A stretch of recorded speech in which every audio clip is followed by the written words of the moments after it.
Olá, boa noite. Boa noite, seja bem-vindo ao Rede TV News. A Casa Branca confirma encontro entre o conselheiro de Segurança Nacional dos Estados Unidos e o presidente eleito Lula. O Ministério da Saúde anuncia que o SUS vai oferecer o remédio conhecido como o mais caro do mundo. O medicamento custa mais de 5,5 milhões de reais. E você vai ver também. A polícia do Paraná abre inquérito para investigar deslizamento de terra na BR-376 em Guaratuba. As buscas já foram encerradas. 2 pessoas morreram. Primeira fase do vestibular da FUVEST acontece neste domingo. Mais de 100 mil estudantes se preparam para tentar uma vaga na Universidade de São Paulo, a mais disputada do país. A Polícia Civil do Paraná abriu inquérito para investigar o deslizamento de terra na BR-376 em Guaratuba. 2 pessoas morreram na tragédia. O objetivo é apurar as causas e possíveis responsáveis pelo acidente. Testemunhas já começaram a ser ouvidas. A Artéres, concessionária responsável pelo trecho, afirmou que vai prestar todos os esclarecimentos necessários. O Ministério Público Federal do Estado também investiga o caso. 14 pessoas foram atingidas pelo deslizamento de terra. O Corpo de Bombeiros encerrou as buscas ontem. 2 pessoas morreram, 8 ficaram feridas e 4 escaparam ilesas. 3 carros e 6 caminhões foram arrastados pela lama. Todos os veículos já foram retirados. A rodovia que liga o Paraná a Santa Catarina está interditada nos 2 sentidos desde a última segunda-feira. Em São Bernardo do Campo, no ABC Paulista, bombeiros procuram por um homem que teria sido levado por uma enxurrada durante a forte chuva que atingiu a região na tarde de hoje. Ruas e avenidas ficaram alagadas. Casas também foram tomadas pela água. De acordo com a Defesa Civil, a capital paulista e toda a região metropolitana ficaram em atenção por causa da tempestade que caiu em São Paulo neste sábado. Uma câmera de segurança flagrou a agressão de um homem a 2 mulheres em Copacabana, na zona sul do Rio de Janeiro. Era por volta de 3 horas da manhã. Um menino se aproxima de um grupo que bebe na calçada de um bar. Um dos homens tenta pegar um cigarro apoiado na orelha do garoto. O cigarro cai e ele pisa. O menino vai embora. Na mesa ao lado, uma mulher parece discutir com um homem. Outro se aproxima, dá um tapa e ela cai. A discussão continua. O homem volta para a mesa. A vítima tenta filmar e é agredida novamente. Ele joga o celular dela no chão e pisa no aparelho. Ele agride outra mulher, pisa novamente no celular, mas a vítima consegue pegar o aparelho e volta a filmar o agressor. A discussão segue, mas não é possível ver o que acontece. Várias pessoas presenciam as agressões e não fazem nada. 5 minutos depois, o agressor vai embora. O caso foi registrado na delegacia de Copacabana. Márcio Carneiro Ferreira da Silva, de 40 anos, foi identificado após a divulgação das imagens feitas e se apresentou à polícia. Ele tem 4 passagens, 3 delas por lesão corporal e uma por dirigir embriagado. Frequentadores de um shopping de Juiz de Fora, Minas Gerais, registraram momentos de tensão e medo durante assalto a uma joalheria. De acordo com o boletim de ocorrência, a dupla entrou pela porta principal do shopping e foi direto para a joalheria. Os bandidos fizeram 3 disparos para intimidar funcionários e seguranças. Uma câmera de vigilância flagrou os 2 criminosos fugindo armados. Os clientes se abrigaram em lojas e na praça de alimentação. Ninguém ficou ferido. Os assaltantes ainda não foram localizados. Veja estas imagens de um acidente impressionante no Piauí. Uma motorista perde o controle da direção e o carro invade a piscina de um hotel. Isso às margens da BR-135, em Cristino Castro. 2 meninas por pouco não são atingidas. Segundo a Polícia Militar, a condutora confundiu o freio com o acelerador. Ninguém ficou ferido. O carro foi retirado da piscina com um guincho.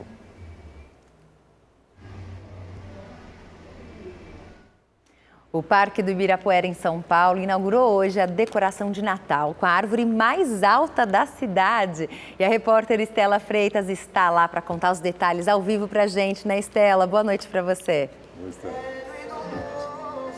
Oi, Gabi, uma boa noite a você, boa noite a todos. As luzes de Natal foram acesas às 7h30 da noite aqui no Parque do Ibirapuera e agora os visitantes podem ver de pertinho a decoração. E olha que nem a chuva atrapalhou, viu? Agora não está chovendo, o clima está bem agradável, mas mais cedo estava todo mundo aqui de guarda-chuva para assistir. A árvore tem 55 metros de altura e faz parte do tradicional Natal do Ibirapuera, que nesse ano tem como tema uma aventura no Parque Encantado, trazendo toda a riqueza da fauna e da flora aqui da região. Tem ainda o clássico espetáculo de efeitos holográficos e decoração flutuante aqui no Lago do Ibirapuera. Nesse ano, o show mostra a trajetória dos pássaros migratórios que chegam aqui nessa época do ano. Mas a novidade é que o parque também iluminou mais de 100 árvores num bosque, trazendo aí um cenário todo encantador para o visitante com efeitos visuais. E tem ainda espaços temáticos inspirados na natureza, uma praça de Natal, até parque de diversão e um mercado gastronômico. A árvore de Natal com as luzes e músicas natalinas vai ser acesa todos os dias às 7 horas da noite e vai ser palco de diversas atrações e apresentações de histórias encantadoras. Agora, o show do lago já tem horários diferentes, vai ser feito também todos os dias, às 7h30 da noite, 8h30 da noite e 9h30 da noite, até o dia 26 de dezembro. No ano passado, o Natal do Ibirapuera atingiu uma marca recorde de público com 1.200.000 pessoas. Nesse ano, a expectativa é superar esse número para 1.500.000 visitantes. E é com esse clima de Natal que eu devolvo para vocês no estúdio. Estela Freitas, ao vivo de São Paulo, para o Rede TV News. Belíssima imagem, Estela, obrigado. E em São Paulo, então, ganha 2 árvores, uma outra no Parque Vila Lobos. Amanhã acontece a primeira fase do vestibular da FUVEST. Nossa equipe foi conferir como foi o último dia de estudos de alguns candidatos. Fora da sala de aula, num ambiente diferente. Este é o aulão mais concorrido de Campinas, no interior de São Paulo. Na primeira fase da Unicamp, 60% dos alunos do cursinho foram aprovados, 14 em medicina. Agora chegou a vez da FUVEST. Estamos falando de USP, Universidade de São Paulo, a mais cobiçada do país. A disputa começa amanhã. São 115 mil inscritos para 11.147 vagas. 10 mil candidatos são treineiros, que vão apenas testar os conhecimentos. Medicina é o curso mais concorrido. Na capital paulista, são 118 candidatos por vaga. Um deles é a Luana. Eu acho que pela preparação que a gente faz o ano inteiro, por você conseguir ver o que você conquistou, os resultados que você teve, a confiança vem em cima disso. Então eu estou confiante que vai dar certo. No ano passado, Isabela bateu na trave e este ano vai tentar medicina pela segunda vez. Para mim, dá um alívio, porque os professores começam a comentar os conteúdos e você vê que você sabe, que pelo menos o que eles estão falando, você está relembrando e sabendo do que ele está falando. Este é o último aulão antes da primeira fase da FUVEST. Todos os professores participam. É uma forma de rever assuntos abordados desde o início do ano com questões que podem cair. Lá vem o professor Pantoja depois de uma longa aula de língua inglesa. Hora de pedir uma dica. Eu chutaria assim, alguma coisa relacionada à cultura, poesia, música, arte, principalmente da cultura negra e da cultura de indígenas ou dos imigrantes que moram nos países de língua inglesa. Essa é uma boa dica para todos darem uma pesquisada. Se você não faz cursinho, estuda por conta própria, se liga nas dicas do coordenador. Tem um material muito rico do próprio documento do vestibular. Então, as provas anteriores, estatísticas que eles oferecem nos sites, conversar com outras pessoas que já passaram por esse processo seletivo. Então, acho que o importante é saber o que você está fazendo ali. É a primeira coisa. Mas eles não estão aqui só para estudar. O aulão também serve para descontrair, relaxar, diminuir a pressão de quem está num dos momentos mais importantes da vida. A Bruna, ou futura dentista, aprova. Eu acho que o aluno ajuda principalmente me acalmar, assim, porque os professores falam, mesmo que eles dão alguns conteúdos, eles, abraçam a gente, falam, vocês chegaram até aqui, então agora vocês conseguem. Eu gosto muito. Sabrina se especializou em métodos para aprovação em vestibulares, baseados em neurociência. Ela defende que o candidato não foque apenas no conteúdo. Por mais que a pessoa estudasse, assistisse mais aulas, estudasse mais horas, muitas vezes ela não conseguiu o resultado que ela queria porque ela não estava conseguindo ser constante, gerir as emoções, ter estratégia de prova, fazer revisão. Às vezes ela estudava e esquecia. E aí foram esses pontos que eu fui pesquisar na parte de aprendizagem, de neurociência. E quando a gente consegue colocar o conteúdo junto com o estudo de qualidade, junto com o cronograma, junto com a constância, junto com o acompanhamento, ela consegue ter muito mais resultado, mais autoconfiança, e isso reflete na aprovação. Vale para tudo essa dica, hein? E olha, a decisão do ministro Dias Toffoli de rejeitar a ação movida pelo presidente Jair Bolsonaro contra o ministro da Corte, Alexandre de Moraes, foi confirmada pela maioria do plenário do Supremo Tribunal Federal. O presidente Bolsonaro acusou Alexandre de Moraes de abuso de autoridade na condução das investigações do inquérito das fake news.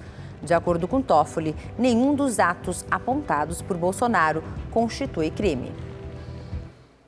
O Supremo Tribunal Federal marcou para a próxima quarta-feira o julgamento das ações que questionam o pagamento das emendas de relator do orçamento. A Corte deve apreciar se a modalidade de repasse dessas emendas é constitucional ou não. Em novembro de 2021, a ministra Rosa Weber suspendeu os repasses das emendas de relator. Em dezembro, ela liberou as emendas por considerar que as medidas adotadas pelo Congresso Nacional eram suficientes para manter a transparência. O estado de saúde do atleta do século, Pelé, é considerado estável. Segundo o último boletim médico divulgado pelo Hospital Albert Einstein, em São Paulo, ele apresenta um quadro de infecção respiratória sem piora nas últimas 24 horas. Pelé está internado desde a última terça-feira para uma reavaliação da terapia quimioterápica de tumor de cólon.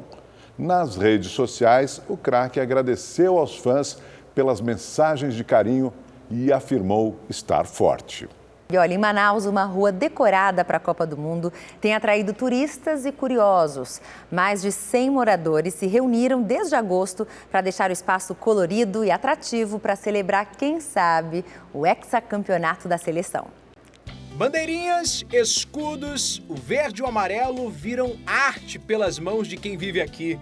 É o clima da Copa do Mundo que contagia as ruas de Manaus. Um projeto que vem desde 94, que a gente faz os enfeites da rua aí, né? E nessa Copa agora do ano de 2022, a gente começamos a partir do dia 15 de agosto. Aí, é praticamente 100 dias trabalhando direto, sem parar, entendeu? Mais de 100 pessoas se juntaram para deixar a rua com a cara da Copa. Todos os moradores daqui, eles fizeram o impossível, né? Para ter essa rua maravilhosa. Então, ela representa tudo pra gente, entendeu? Vai ser campeã de novo.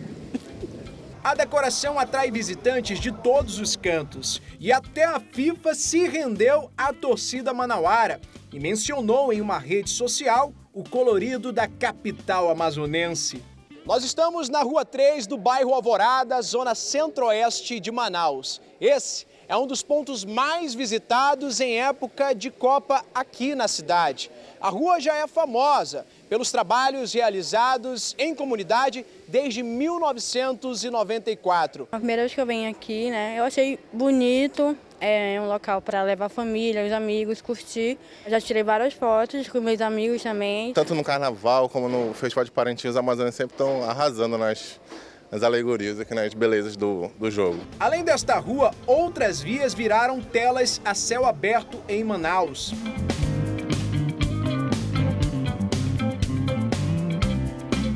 Se depender da criatividade e da animação da torcida, essa Copa é nossa.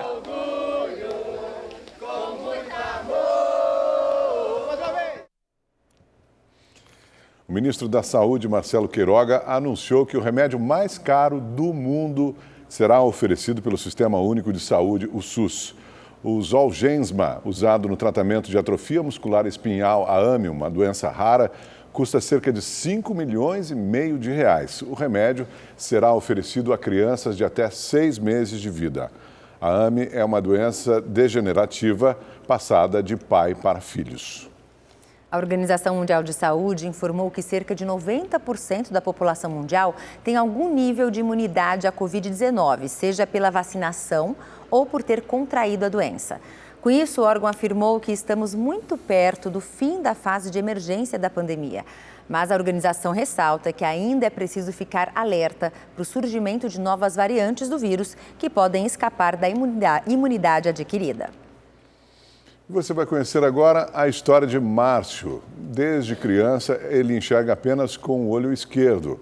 Mas no ano passado, ele também perdeu parte da visão do olho direito. A boa notícia é que, no caso dele, um tratamento de célula-tronco pode reverter a situação.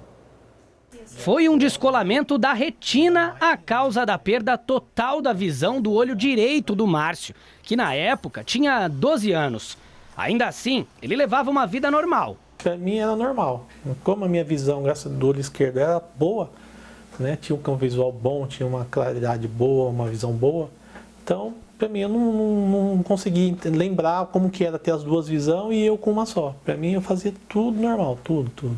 A maior batalha do Márcio começou no ano passado, quando ele passou a sentir dificuldades para enxergar com o olho esquerdo.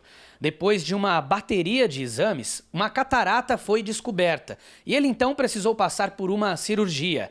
O problema é que o procedimento acabou desencadeando um glaucoma gravíssimo. Hoje, ele tem apenas uma visão central de 9% e totalmente embaçada. Esta terapeuta ocular, que esteve à frente do caso de Márcio, diz que, apesar de delicada, a situação pode ser revertida. Mas, para isso, ele precisa de um transplante com células-tronco. Eu fiz uma avaliação nele e percebi que, apesar de todas as limitações e as dificuldades dele, ele tem grande potencial de melhora com o tratamento. Durante a busca por um procedimento eficaz para o Márcio, a família encontrou um instituto na Tailândia. Mandei todos os exames do Márcio para lá, eles fizeram uma avaliação médica, né? E eles, mesmo esse tratamento lá sendo pago, eles só aceitam mesmo o paciente se tiver perspectiva de melhora. E agora, no começo de novembro, veio a carta de aceitação, né? Só que todo o tratamento custa caro. Os gastos com as despesas e o transplante giram em torno de R$250 mil. Foi então que a família decidiu criar, no site vaquinha.com.br, a campanha Aos Olhos do Márcio, em busca de doações. Até um bazar com roupas, acessórios, artesanatos e utensílios domésticos foi organizado. As pessoas podem seguir lá tem toda a história, tem os exames, toda semana eu faço a prestação de contas de tudo que é arrecadado, tá? Então pode seguir lá também tem os dados do Pix, tem a vaquinha online que eu criei também. Agora, a luta de Márcio é contra o tempo, já que quanto antes ele fizer o transplante, maiores são as chances dele voltar a enxergar. A ansiedade é 1000, né? Nervoso, ansiedade. Você fica lembrando, né? Como que era a sua vida. E nessa vida volta, hein? Mas vamos conseguir. Vamos conseguir. Isso aí, força, Márcio. O bazar em prol do transplante dele será neste domingo, das 4 às 10 da manhã. Né? É isso mesmo?